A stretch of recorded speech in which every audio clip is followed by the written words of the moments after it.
Good morning students. आज आपके सामने class 8 subject SS civics chapter 9 जन सुविधाएं, इस विषय पर जो है एक वीडियो आपको पहले समझाई जा चुकी है। जो बाकी के क्वेश्चन रहते हैं अभ्यास के एक्स्ट्रा वे समझाए जाएंगे। सभी बच्चों ने ध्यानपूर्वक सुना है। जनगणना के साथ साथ कुछ जन सुविधाओं के बारे में भी आंकड़े इकट्ठे किए जाते हैं। अपने शिक्षक के साथ चर्चा करें कि जनगणना का काम कब और किस तरह किया जाता है। हमारे देश में जनगणना का काम प्रत्येक 10 वर्ष के बाद किया जाता है। आप सभी जानते हैं कि हमारे देश के अंदर जो जनगणना की जाती है हर 10 वर्ष के बाद की जाती है। यह जनगणना प्रत्येक दशक के आरंभिक वर्ग जैसे 1991, 2001 इत्यादि में की जाती है। तो हर वर्ष जो है हर 10 वर्ष के आरंभ के अंदर जो है ये जनगणना की जाती है। 2001 की जनगणना के दौरान जन सुविधाओं के प्रयोग से संबंधित आंकड़े भी एकत्रित किए गए। जब हमारे देश के अंदर 2001 में जनगणना की गई थी उस समय हमारे देश के अंदर जन सुविधाओं से संबंधित आंकड़े भी इकट्ठे किए गए थे। 2001 की जनगणना के अनुसार केवल 49% ग्रामीण लोगों को ही बिजली की सुविधा उपलब्ध थी। तो 2001 की जनगणना के अनुसार हमारे देश के अंदर जो है केवल 49% ग्रामीण लोगों को बिजली की सुविधा प्राप्त थी। केवल 68% लोगों के पास स्वच्छ पेयजल और 68% लोगों के पास जो है शुद्ध पीने का जल तथा 36% लोगों के घर के भीतर शौचालय की सुविधा उपलब्ध है। और 2001 की जनगणना के अनुसार जो भीतरी शौचालय है, मकान के अंदर जो शौचालय है वो केवल जो है 36% लोगों के पास यह सुविधा उपलब्ध थी। अब देखिए हमारे देश में किसी निजी शिक्षण संस्थान, स्कूल, कॉलेज, विश्वविद्यालय, तकनीकी और व्यावसायिक प्रशिक्षण संस्थान बड़े पैमाने पर खुलते जा रहे हैं। हमारे देश के अंदर जो ये विश्वविद्यालय है, तकनीकी और व्यावसायिक प्रशिक्षण है, स्कूल, कॉलेज जो बड़े पैमाने पर जो है खुलते जा रहे हैं।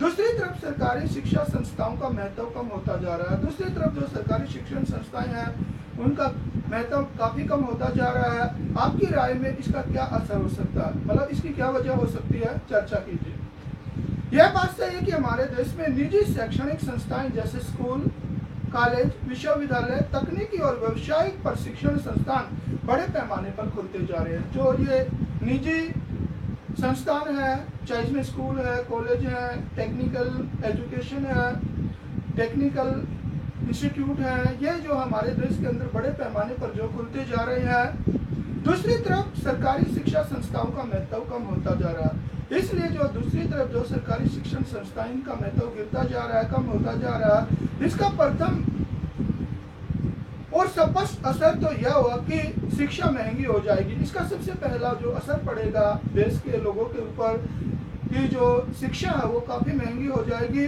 शिक्षा का बाजारीकरण होने से शिक्षा की गुणवत्ता में कमी आ जाएगी। इसके साथ साथ शिक्षा का बाजारीकरण हो जाएगा जिसकी वजह से शिक्षा की जो गुणवत्ता है उसके अंदर कमी आ जाएगी। समाज का एक बहुत बड़ा वर्ग जो निजी शिक्षा संस्थाओं का खर्च उठाने में असक्षम है, यानी समाज के जो गरीब व्यक्ति हैं जो निजी शिक्षण संस्थाओं का खर्चा नहीं उठा सकते को अवसरों से वंचित रहना पड़ सकता है। वे लोग जो है इनके अंदर जो है पढ़ाई नहीं कर सकते, जो उनके अवसर हैं उन अवसरों से वो वंचित रह जाएंगे।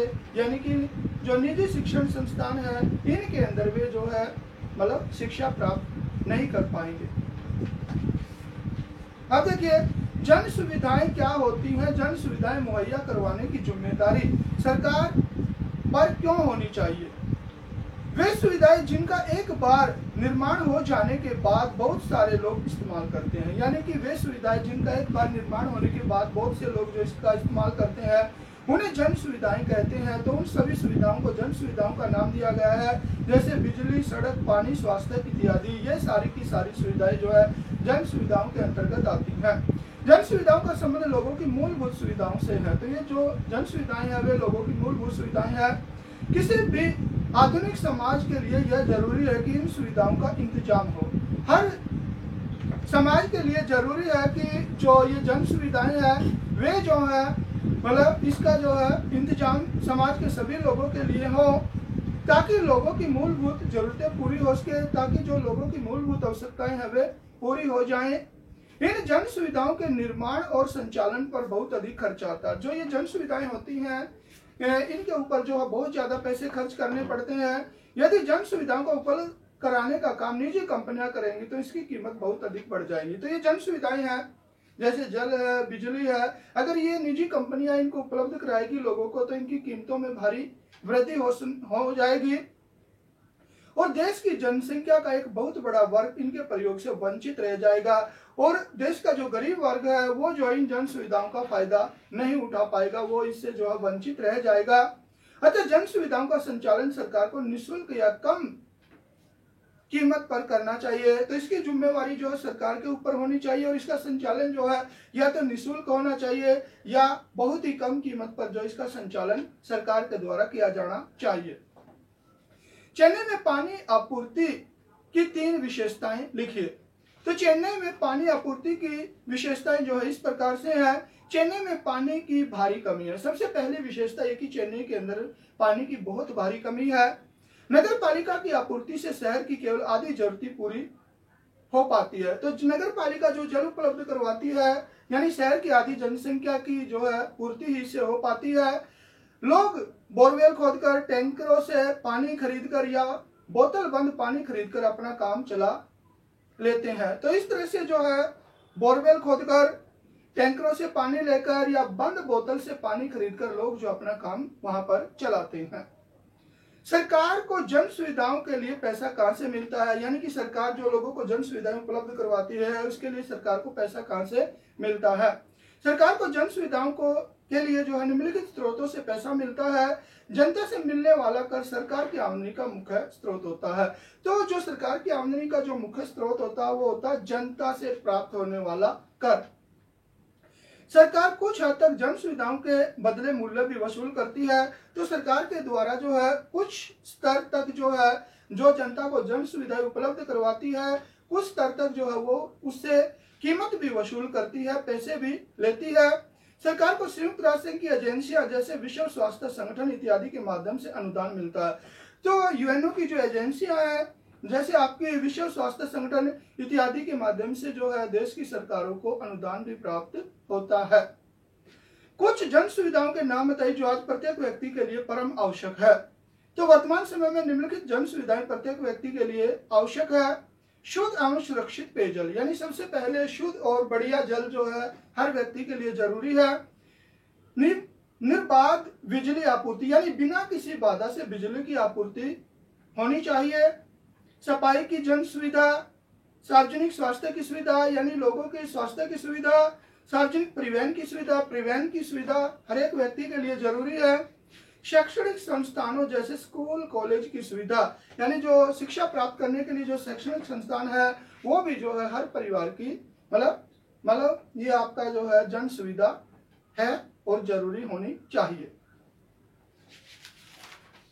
अब देखिए लॉन्ग क्वेश्चन, चेन्नई में पानी की आपूर्ति की मुख्य विशेषताओं का वर्णन कीजिए। चेन्नई में पानी की आपूर्ति की मुख्य विशेषताओं का वर्णन इस प्रकार से है। चेन्नई में पानी की बहुत कमी है। तो सबसे पहली विशेषता कि चेन्नई के अंदर पानी की बहुत ज्यादा कमी है। नगर पालिका द्वारा की गई आपूर्ति से शहर की लगभग आधी जनसंख्या की जरूरत पूरी हो पाती है। तो नगर पालिका जो जल उपलब्ध करवाती है वो शहर की आधी जनसंख्या ही जो उसकी पूर्ति हो पाती है। कुछ इलाकों में नियमित रूप से पानी आता है। तो चेन्नई के अंदर काफी इलाके जहाँ पर लगातार पानी आता रहता है, जबकि कुछ इलाकों में बहुत कम पानी आता है। दूसरी तरफ कुछ इलाके ऐसे भी जहाँ पर बहुत ही कम पानी आता है। जहाँ पानी का भंडारण किया गया है उसके आसपास के इलाकों में ज्यादा पानी आता है, यानी कि जहाँ पर पानी का भंडारण है, जहाँ से पानी को छोड़ा जाता है, उन इलाकों के अंदर जो है पानी काफी मात्रा में आता है, जबकि दूर की बस्तियों में पानी कम मिलता है। जबकि दूर की जो बस्तियां है जहाँ पर पानी का भंडारण नहीं है वहां पर जो है पानी कम पहुंचता है। जलापूर्ति की कमी का ज्यादातर बोझ गरीबों पर पड़ता है। जो जलापूर्ति की जो कमी होती है उसका ज्यादा बोझ जो गरीब लोगों के ऊपर पड़ता है। चेन्नई में पानी की उपलब्धता के अलावा केवल कुछ ही लोगों को सुरक्षित पेयजल की सुविधा उपलब्ध है। यानी चेन्नई में पानी की उपलब्धता के अलावा केवल कुछ ही लोगों को सुरक्षित पेयजल की जो है सुविधा है, सभी लोगों को नहीं है। शहर के संपन्न वर्ग के लोग ही बोतल बंद पानी, जो अमीर वर्ग के लोग हैं वे बोतल बंद पानी और जल शोधक उपकरणों के सारे साफ पानी का इस्तेमाल कर सकते हैं, यानी जल को साफ करने के जो उपकरण है उनके माध्यम से जो है साफ पानी को प्राप्त कर लेते हैं। कुछ महत्वपूर्ण जन सुविधाओं का वर्णन कीजिए। कुछ महत्वपूर्ण जन सुविधाएं इस प्रकार से हैं। बिजली, यह एक महत्वपूर्ण जन सुविधा है, यानी बिजली जो है सबसे महत्वपूर्ण जन सुविधा है। इस सुविधा की व्यवस्था सरकार के द्वारा की जाती है और ये जो है सुविधा सरकार के द्वारा उपलब्ध करवाई जाती है। लोगों के आर्थिक विकास के लिए पर्याप्त मात्रा में और सस्ती बिजली की उपलब्धता बहुत अनिवार्य है। लोग अपना विकास कर सके, उनका जो है स्वास्थ्य अच्छा रह सके, इसलिए जो है सरकार के द्वारा लोगों को जो है बिजली सस्ती और पर्याप्त मात्रा में जो है उपलब्ध कराई जानी चाहिए।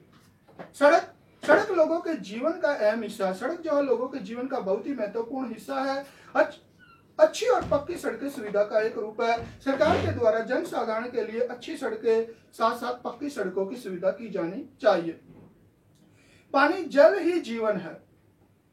बिना स्वच्छ एवं सुरक्षित पेयजल के हम गंभीर संकट का सामना करना पड़ सकता है, यानी कि हमारे स्वास्थ्य के लिए जल काफी महत्वपूर्ण है। इसलिए जो है यह भी जन सुविधाओं में बहुत ही महत्वपूर्ण जन सुविधा और सरकार के द्वारा उपलब्ध करवाई जानी चाहिए।